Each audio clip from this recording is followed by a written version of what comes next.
South Africans. You want us to send help to criminals? You want us to send help to criminals, honestly. Like, I get the view of law enforcement, like these are criminals as their viewpoint. These are criminals. We asked them to come out, they and be arrested, they refuse to come out. Now you're saying we must spend our resources on getting them to come out. So I think I understand their viewpoint, which is basically... And I've learned within this year that the word criminality is a classist word that has been used and that has been mobilized specifically to not only undermine people, but to look down on people and to just relegate them to people that are unimportant. You're not answering me. Let me ask it differently. You're a police officer, maybe you're the captain, you're leading this whole thing. You get to the mine, you're told there are illegal miners down there. Ideally, what would you do? Ideally. So, if you are African if you're for Africa, you will be so inundated right now with information, Thabiso, in terms of, like, there's a lot of things that are happening around Africa. Just from the top of my head, the elections in Botswana. Congratulations to Botswana. The elections in Mozambique. The guy's name is Dumaboko, yes, which literally Dumaboko translates to crave brain, like craving brain. Oh, such a name for a lawyer. Yeah, loosely translated, that's what it is. Anyway, yeah, go ahead. And then the election in Mozambique that ended and started the violence in Mozambique, and from there we have this whole thing that's happening with Chidima. Congratulations on becoming the is it the second runner-up or the runner-up, or number 2 in Miss Universe. Like, just to mention a few things that are happening. Oh, the CEO of SABC who's also shown us so many things that are happening. But I think one of the things that has been happening, at least in the past few days, Thabiso, is miners or illegal miners who are trapped in South Africa. The numbers are ranging. Some official figures are saying over 1,000 illegal miners came out of the shaft, but currently the figure is debatable. But some are saying about hundreds are still stuck under the ground, and about 4,500, according to the miners, are stuck under the ground. For those who don't know, and for context, these illegal miners are artisanal miners who are called zamazamas. Some of them are miners who worked at these mines before, and after the mine has been closed, they are coming back now to try to scavenge for any gold that they can get, or any leftover gold that has been left in the mine, because they can't secure employment within their spaces, or they have been let go of the job after the mine has been closed. And these zamazamas, apart from them trying to get employment for themselves as well, they have been linked to criminal activity within some of these communities. But now the South African government has started a campaign that is called translated loosely to close the hole. And closing the hole means closing all supplies that goes to the miners. And now the miners are stuck under the ground. Some of them couldn't come out because they had the fear of being deported or being arrested when they have come out. But now the complexity is that since there is one shaft that is open, which apparently takes about 45 minutes to pull one person out, the miners are now tired from hunger and emaciated, and as a basis of that, they can't come up at the rate at which they want to, or they would have wanted to, or would have wished for. So now the government is being called upon to rescue the miners, so to speak, and the government is saying, no, these are criminals and we won't rescue them. So there has been a tense situation within the northwest in South Africa with regards to this. I don't know if I gave quite of a summary within that regard, Thabiso, but I don't know if you want to add something and start off with your own analysis of the situation. Well, my opinion I'll give. I think there's more that started coming out in the last two days. So over the weekend, the more miners coming out. I honestly don't know what the ideal outcome should be for something like that, like this. Like, I get the view of of law enforcement, like these are criminals, as their viewpoint. These are criminals. We asked them to come out. They and be arrested. They refuse to come out. Now you're saying we must spend our resources on getting them to come out. So I think I understand their viewpoint, which is basically, I think part of it is also on top of it. These guys are not South Africans. We've been dealing with this. I think most of them are not South Africans, from what I heard, but we've been dealing with this illegal mining problem for quite a while, and it looks like, because I saw that following the stories around the raids on spaza shops and the raids on the shops in the cities as well that have expired goods and fake goods as a result of the children who've been getting sick and dying from eating these foods. So it looks like there's something happening in the country in regards to law enforcement and activities that are illegal activities that have been going on for a while. Hey, from afar, it looks like a show. Hey, it's like, whoa, all of a sudden we're doing stuff, about these complaints that people have had. There's a video I saw today of Herman Mashaba, who'd been warning about spaza shops when he was mayor of Johannesburg. And so even this, like the illegal mining, people in Krugersdorp have been complaining about this for ages because people are getting assaulted, people are getting murdered by these guys, So there's a lot of backlash. I think part of that with law enforcement is, these guys have been a problem. So fuck, whatever. Fuck happens to them. Yeah. I think that's what's going on. What do you think? So this time it's a bit different. This issue of illegal miners, so to speak, has got me to think about this year, and have a bit of a perspective, but also I think I'm talking from a point of from a solution-focused point as well. So let me take you through what I'm thinking from what you've said, from what I've heard on the news, and some of the realities that we have seen that you've spoken about.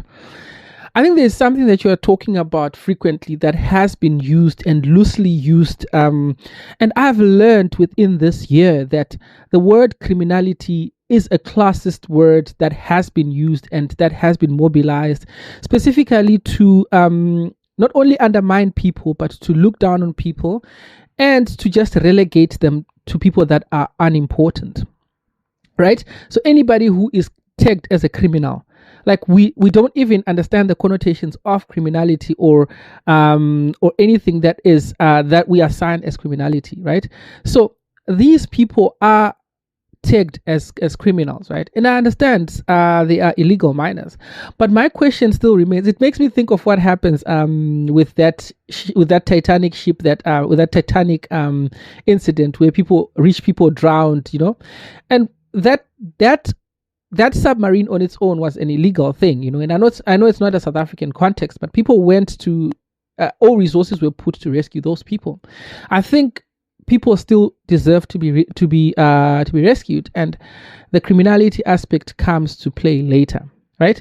So I think we are just using the word criminality too loosely, and when we say criminality, it means there is no action that is required from anyone else in terms of doing anything about the people who have been assigned as criminals. But I think also it comes from this colonial perspective where both on the government side and also on the Zama side, it seems as if in African governments are focused on not on sustainability, but they are focused on low-hanging fruits, right? So easy tasks that are easy to handle, right? So when they say criminals, it's easy to arrest Zama's. It's easy to arrest drug users. It's easy to arrest people who are called illegal foreigners who are working within low-income sectors. But we are not focusing on solutions or sustainability of solutions, because Elon Musk's dad was on Podcast and Chill, and he admitted to actually being an illegal trader of diamonds.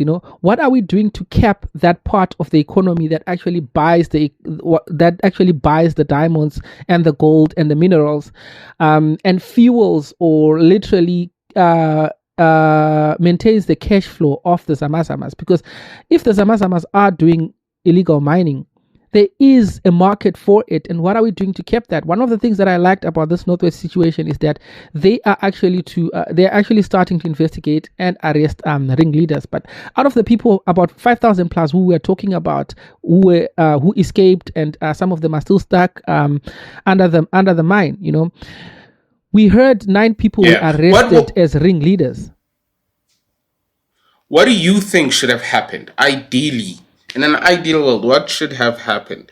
In an ideal world, I think the focus should still remain people who are supplying drugs, people who are supplying, who are trading and buying. No. I mean, there's guys who are mining illegally. They're in the mine. The cops show up. These guys don't want to come out. Ideally, what should happen? So what I'm saying, say you're on the ground, you're with the police. Stick with me. Ideally, people who are the ones who bring in the drugs, people who are the ones who actually are responsible for the cash flow of minerals, and who buy the products that brought out by the Samasamas, are the ones that should be focused on in terms of investigations.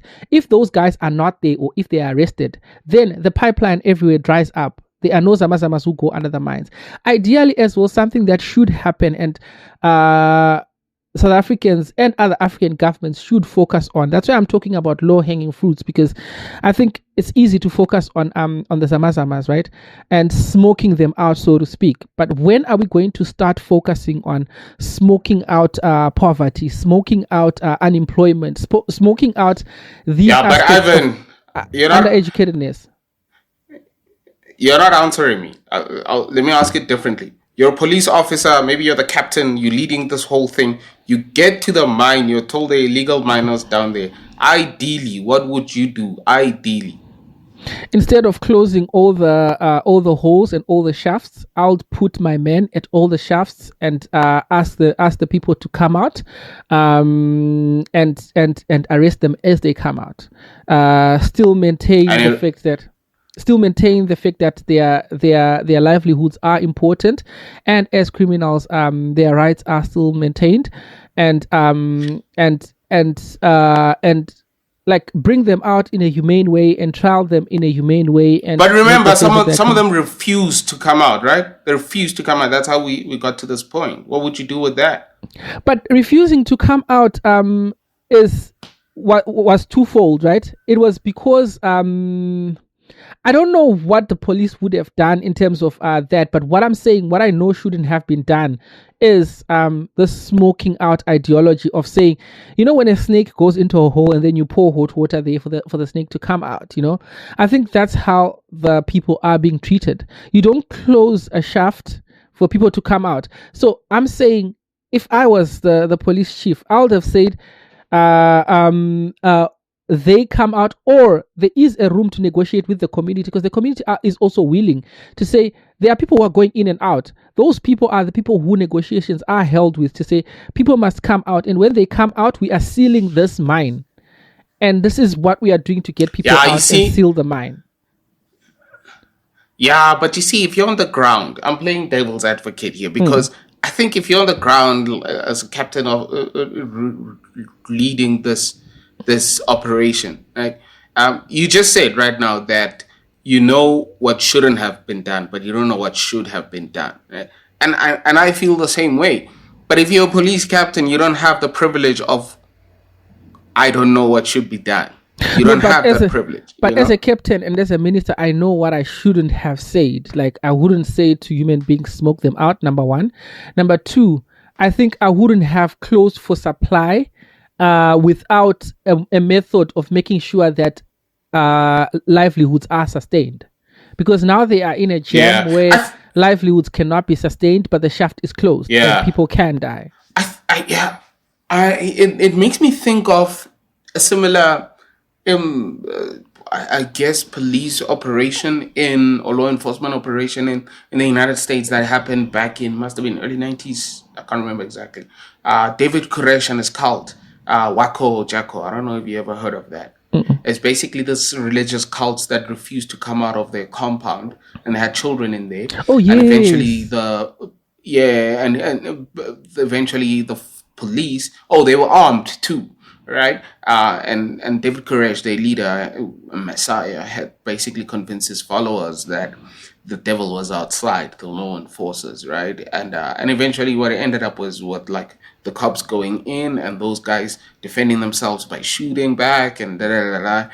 Bunch of people didn't make it out alive, and including kids. Some committed suicide. Yeah. Led by this dude. But that's what I'm thinking about. I don't know what a good outcome looks like for these sorts of things. I think where we are currently, it seems as if things are getting worse and worse. Because I don't know if you saw today, there was the miners asking for ARVs and writing a note to say ARVs we need ARVs down here. So there is communication. And that communication needs to be sustainable enough. I think now the community has been involved with not only sustaining the lives of the Zamazamas, but also being able to communicate with them.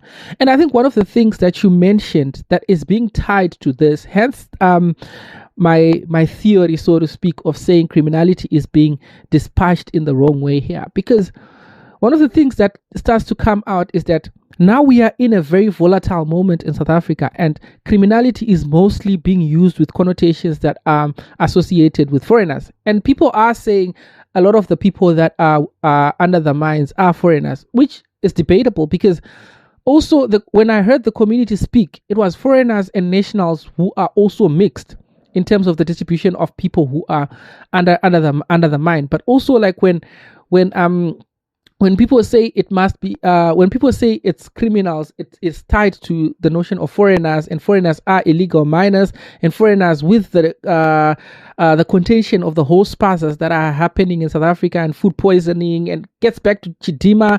It seems as if this year has just been a year of like a crab mentality, where people within the lower niche of society, or people who are struggling, people who are trapped within poverty in South Africa, it seems like the crab mentality is just when crabs are when crabs are in boiling water, right? They can stay calm in there until one crab tries to escape.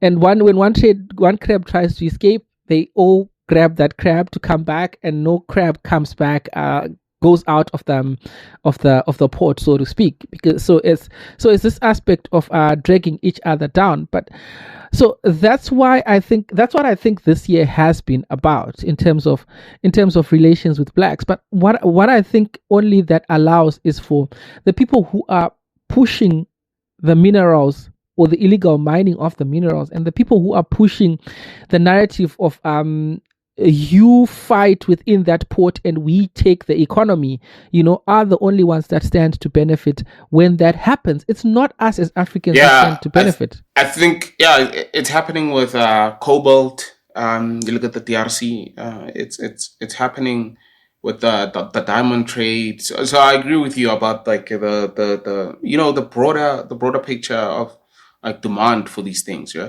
And at some point we need to think about, if I look at like the diamond trade, at some point we're also culpable, when we're buying blood diamonds, even though we don't know. The supply, it's because of this demand, right? But anyway, let's deep dive in the full podcast episode that we're going to do next, where we delve into some of these trends that are happening, not only in like looking at like what governments and officers are doing, but also like how Africans are coping with this and how we're managing this. Recently, Nigeria is going through something where oil companies want to pull out now. And what does that mean for that little guy? What does that mean for the guys who are pretty much the oil zamazamas over there? And how we perceive them, and how we perceive the idea, the notion of criminality.